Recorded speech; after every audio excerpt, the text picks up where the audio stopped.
Bideo honen bitartez, izena nola eman erakutsiko dizugu pausoz pauso. Ez ere egiten hasi aurretik, garrantzitsua da informazio guztia ondo irakurri eta ulertzea. Har ezazu tarte bat horretarako. Lehen atal honetan haurraren datuak eta dagozkion txandarenak datoz. Jada beteta daudela ikusiko duzu. Errepasatu ondo dauden eta akatsen bat baldin badago edo zerbait aldatu nahi baduzu jarri gurekin harremanetan. Bigarren atalean izena emateko informazio garrantzitsua dator, ondo irakurri eta kontuan hartu.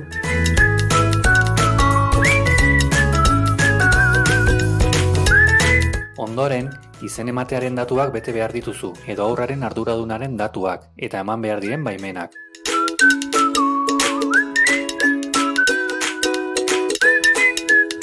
Datu guztiak beteta dituzunean, sinatu egin behar duzu botoia sakatuz.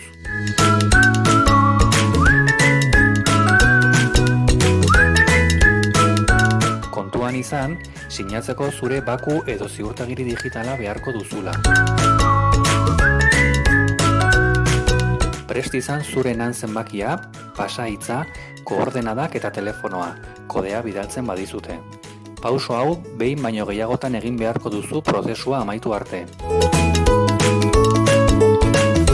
Osasun fitxaren atalean haurraren osasunari buruzko informazioa eman behar duzu.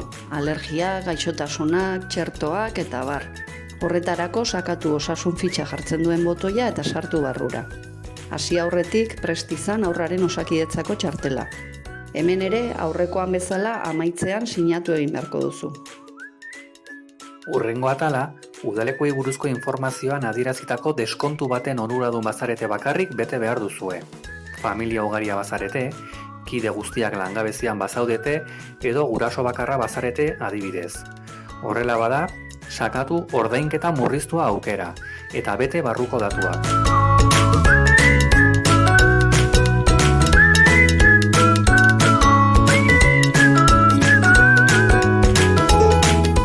Ordainketa egiteko ordainketa pasabide aukera erabili behar duzu. Hori egiteko modu desberdinak daude.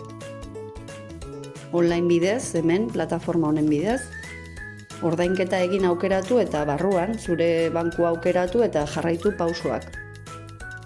Kutxa zainetan ere egin dezakezu ordainketa, ordainagiriaren ordainketa aukera erabiliz, zure banku digitalaren bidez edo presentzialki bankura joanez. Izen ematea amaitzeko, aurkeztu beharreko dokumentuak erantsi behar dituzu. Aukera bakarra izango duzu, hau da, gaizki eginez gero ezin duzu zuzendu. Beraz, eskatzen dizuna ondo irakurri eta dokumentuak prestatuta izan itzazu. Kontuan izan bidali genizuen mezu edo eskutitzean zehaztuta daudela zein diren igo beharreko dokumentu horiek. Badaude aukera batzuk, baimenak ematen zoazen heinean hemen jada azalduko direnak. Adibidez, izen emateko orria, gurasoen baimena eta mediku fitxa.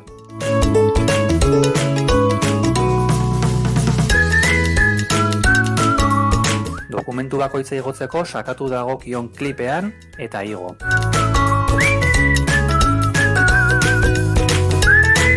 Izen ematea ondo egin bada, hemen, inskripzioa jartzen duen lekuan inskribatuta jarriko du. Kontuan izan egiaztapen prozesuak egun batzuk iraun ditzakela. Gogoratu ordainketa egin arte ez duzula plaza ziurtatua izango. Izena emateko epea martxoaren 27tik apirilaren 13 da.